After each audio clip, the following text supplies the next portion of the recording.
Hello, Adele, and welcome to the Great Big Book Club. And, Joy to be here. Thank you. well, no, thank you. And thank you above all, actually, for writing this wonderful book. Very groovy, I see here. Actually, it's the first book since lockdown I've been able to concentrate on. So, That's brilliant to hear. and in fact, you know when you get those books that it's quite annoying when people talk to you. Good. So thank you for that, because I'm going slowly crazy here. I don't know about you. How are you dealing with this lockdown? Yeah, I mean, in some ways, as writers, we're quite lucky, aren't we? Because we are at least used to working from home. That's our norm. I've been writing for 20 years. This is actually my 20th novel in 20 years. And so I'm very used to being at home.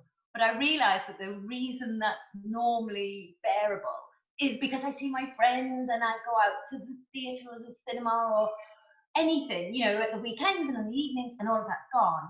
So obviously, for all of us, it's an adjustment. But I also think it's quite interesting philosophically. It's giving us time to kind of think and read and be with our families, and providing you're lucky enough that you are, able to pay your bills and your family are healthy, then I don't think you've got anything to complain about. Because there are so many people that can't pay the bills and their families are not healthy, and really this is about them, not people like me. Do you think we've had enough time to think now? Can we now get back on to stopping thinking? Yes, I'm still working. I find weekends harder. I'll be honest, I find the weekends, they drag more, because that's when I had better expectations of the social life. But through the week, I didn't really have a social life anyhow, so that's not too bad. And I'm writing quite consistently. So that's rather nice. Yeah. I mean, the launch is very, very different. I mean, it's so lovely talking to you. It's great of you to give me your time. But I was supposed to be sort of, up and down the country, sort of 20 different festivals. I had a US and Canadian tour that's obviously had to go. I had a rather spangly party in the offing.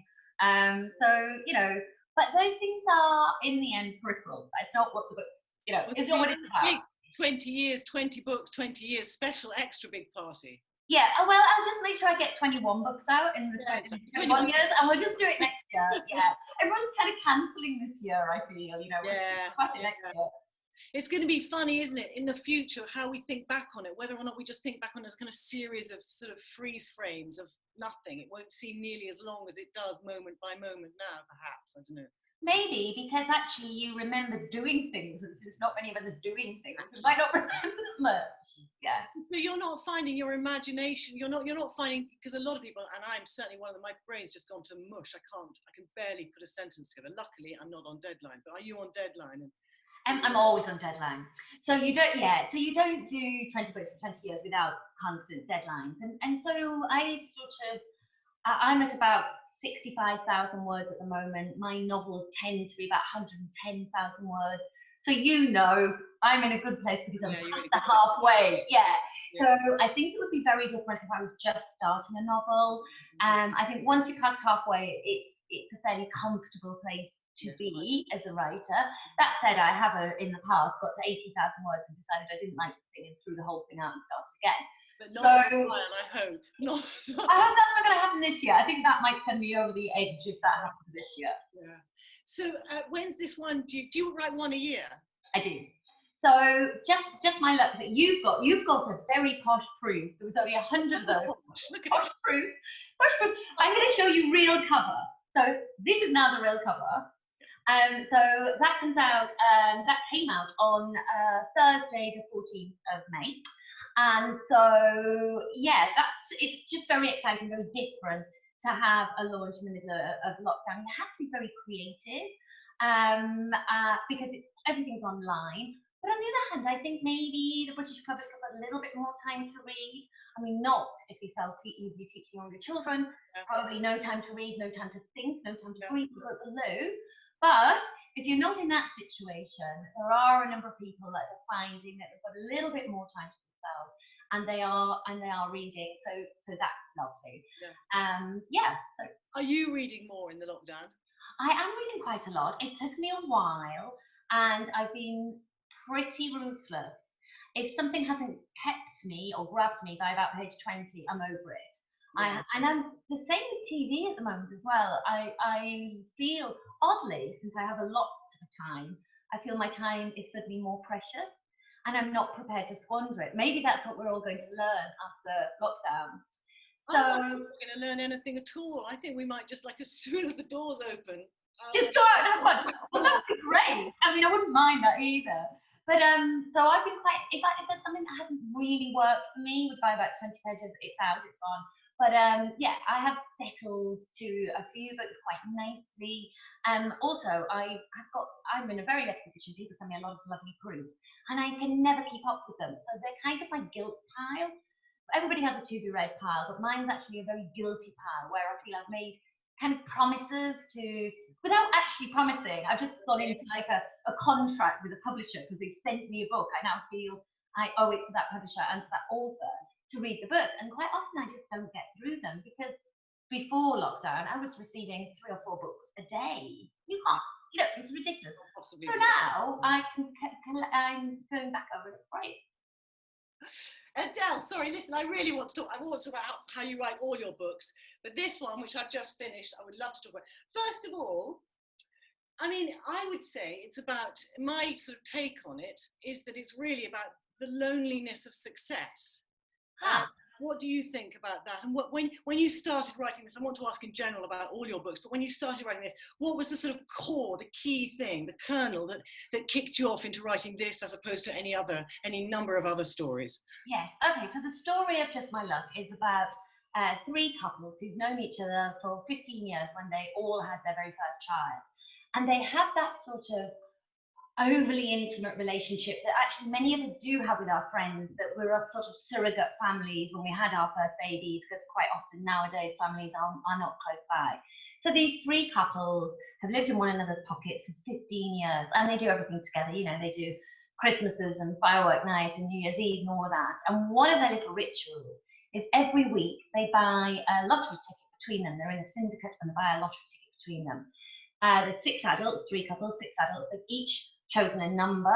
They use those 6 numbers week after week after week. Normally, now and again, they might win a tenner. They put that tenner towards the next takeaway for the next supper that they're having together. It's not a big deal. However, one weekend, 2 of the couples sort of start there's a tiff, and that tiff grows. The way, some things have been irritating you about people, and suddenly it all kind of comes out.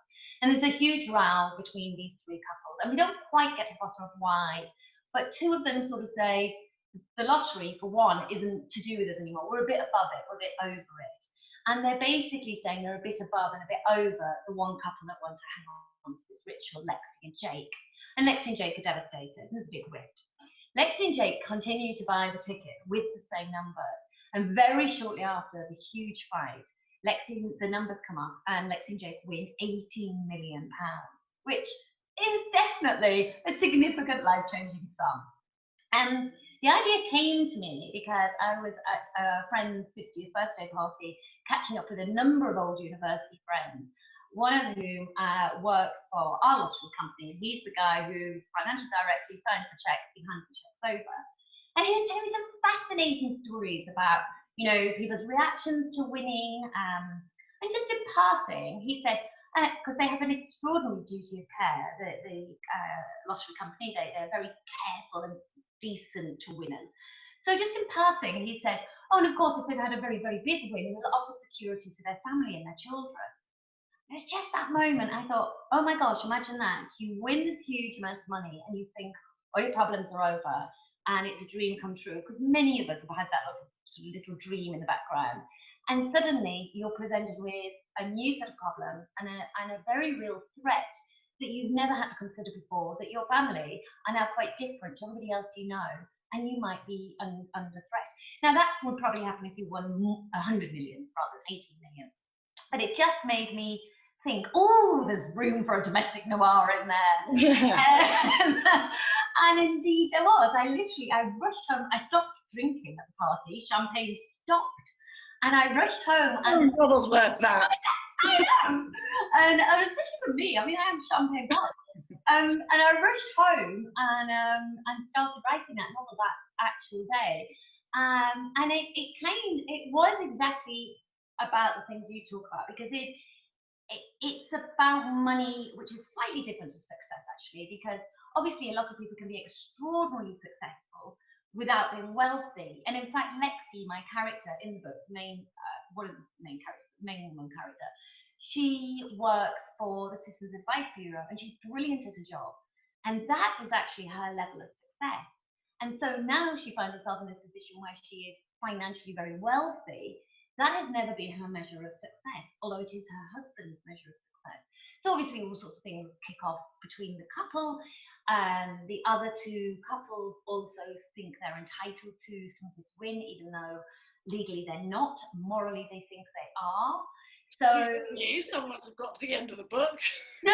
These are just questions. All the questions.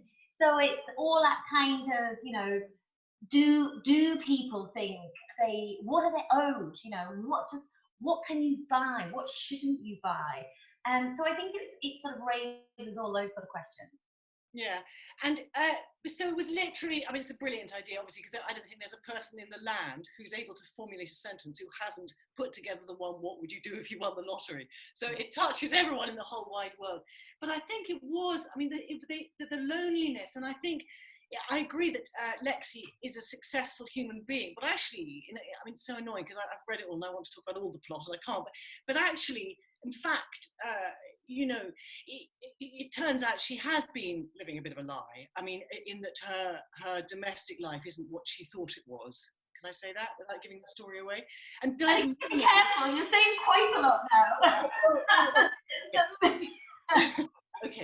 Okay, just the idea that success destabilizes everything and it makes you reassess everything that you thought was normal. It's quite... Yeah, I think it's true to say that the book examines when there's a big change in your life.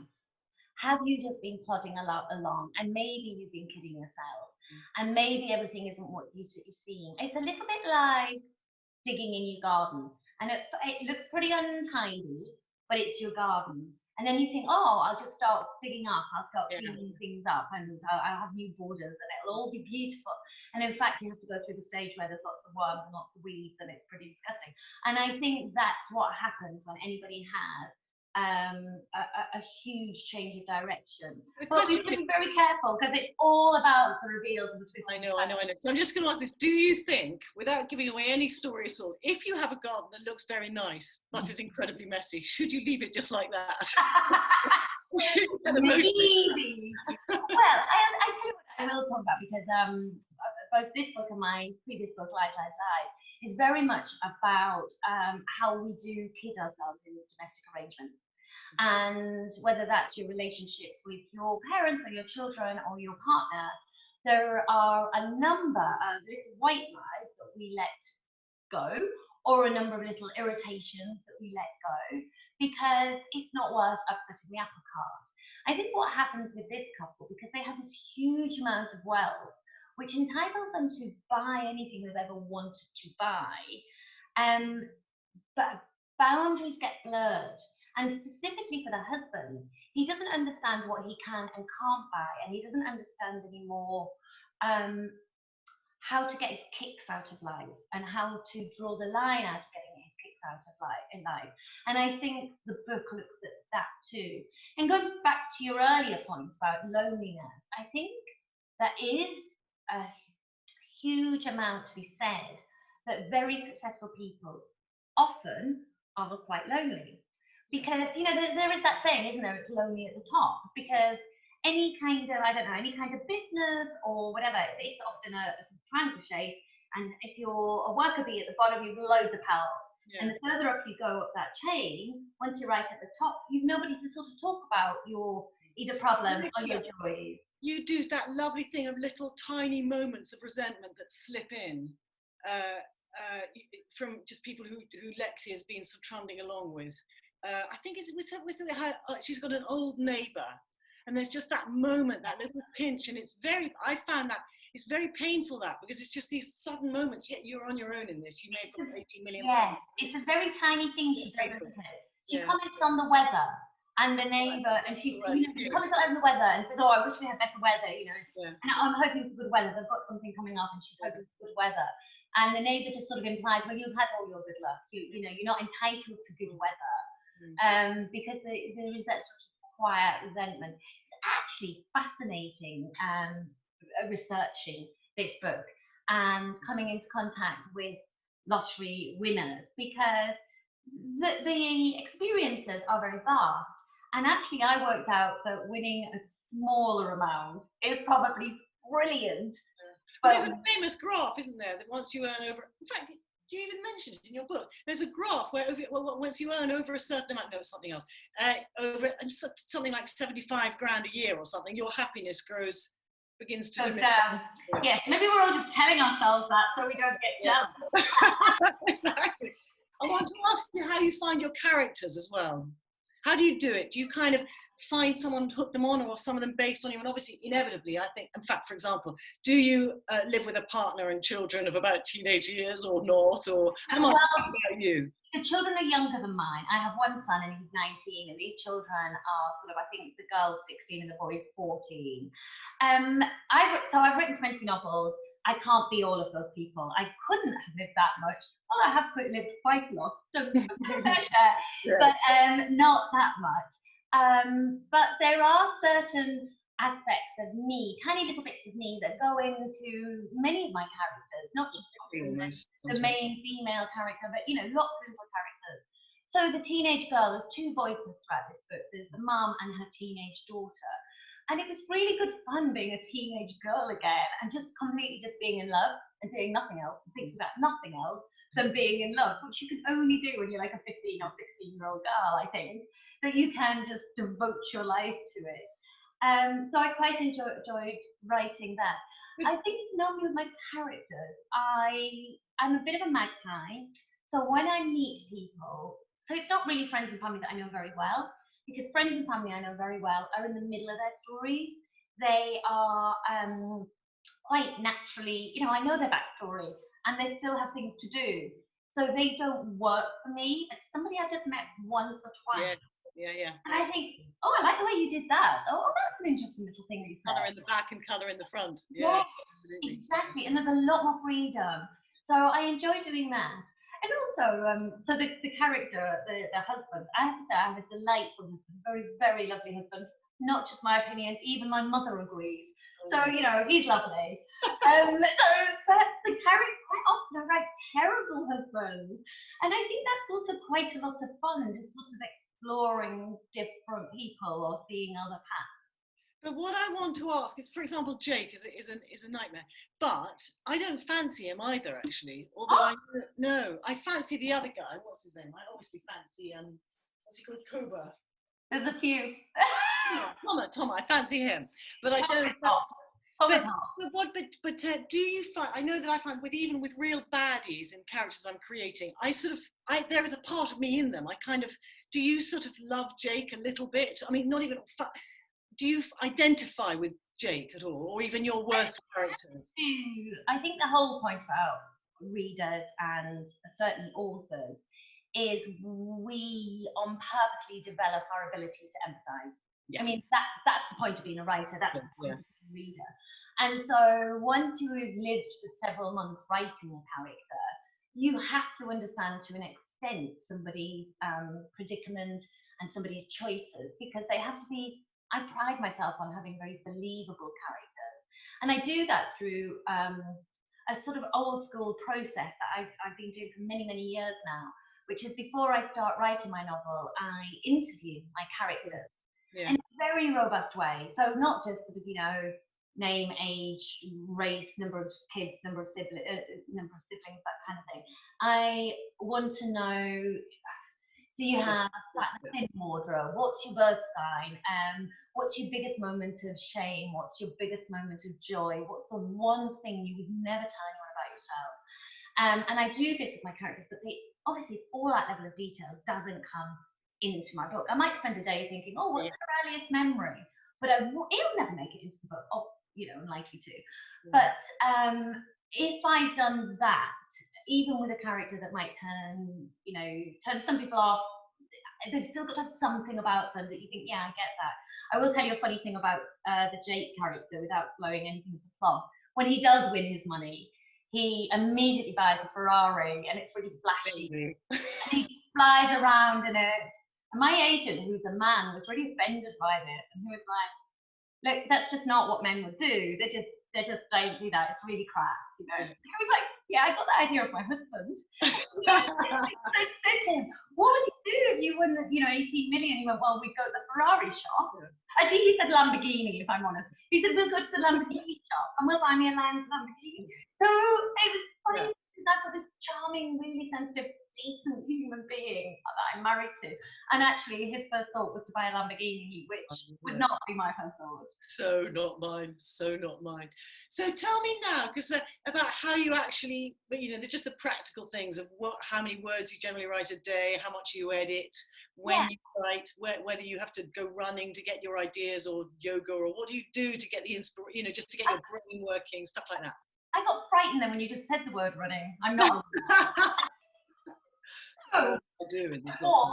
And I do. No, okay. So I keep saying how many books, how many years, blah blah. But my son is 19. So my very first book came out when he was a tiny baby. In fact, is that even right? I think I was pregnant when the very first one came out, and second one when he was a tiny baby, and so on. And so from early days, I had to do this thing of sort of fitting my writing around being a mum. And actually, I saw that as quite a privilege. There's a lot of working mums that can't split the time. You just have to get back to work and that's it, and you're not there.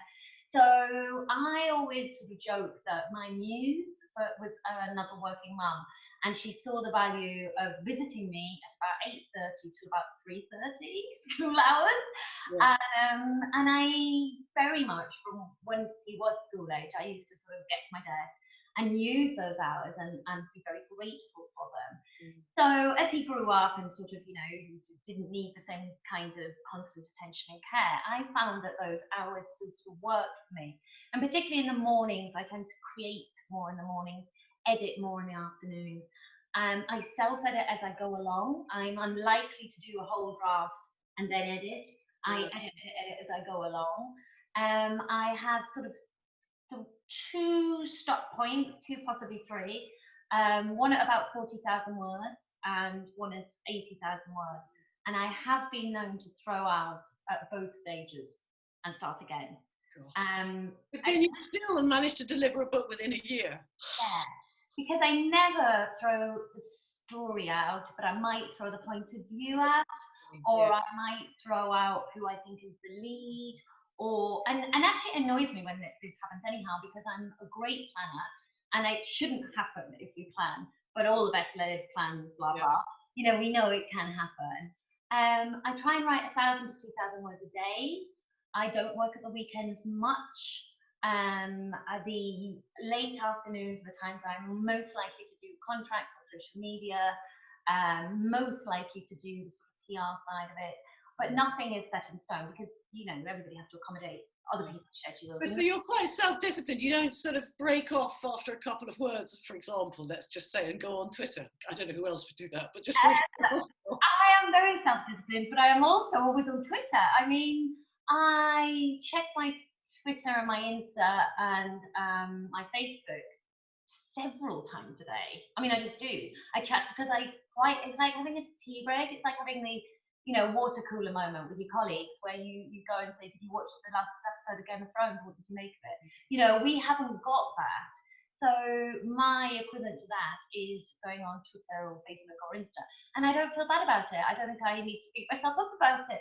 But I know when I'm getting to a nitty-gritty part of the process, which is at the very beginning or the very end, I do have to sort of take myself away from sort of publicity and all that kind of thing. Because publicity is a very different part of your brain. It's a very essential part as a writer nowadays, but it's definitely a different part of your brain to the very personal, private writing of the book part of your brain. And it's quite hard to operate both of those. Personality almost, isn't it? Yeah. So, but I'm very self-disciplined. No, I'm known for my self-discipline. It's not even. People cut like, oh, you're so well done, and I'm like, don't say well done because it's just who I am. It's not hard for me. Whereas if somebody asked me to go for a run, that would be hard for me.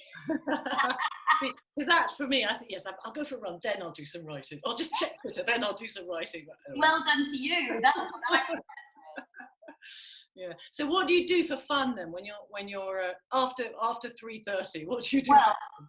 all my fun is being taken away because all my fun is like meeting friends, having drinks. I do lots of theatre. We go to the cinema a lot.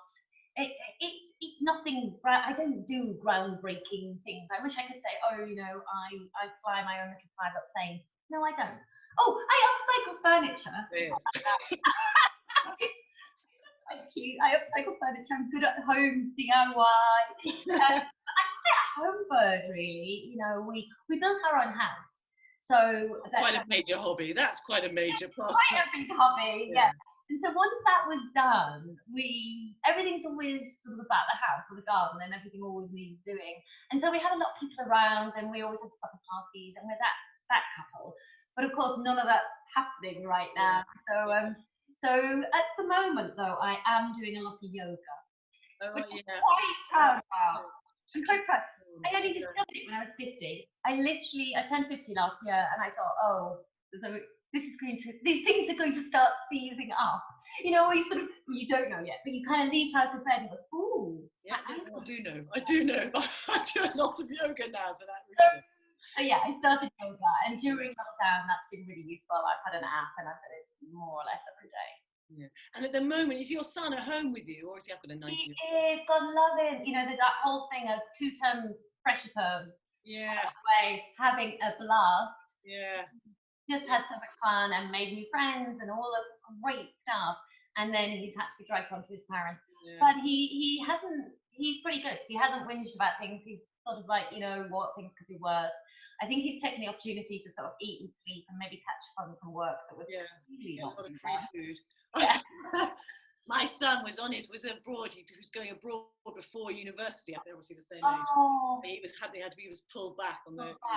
I think it's hard for them. It's really hard being young because for us, it'll just be. It's a different thing. It's just, we know where our lives are. Our job now is, can I keep my career on track? Can I pay my bills?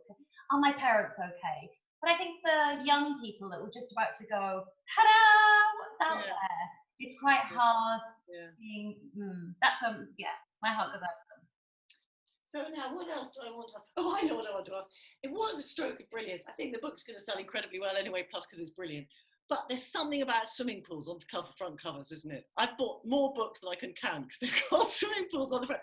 And actually, your book barely mentions swimming pools. So I don't know whose genius that was, but why is there a swimming pool on the front? The swimming pool very much represents a luxury.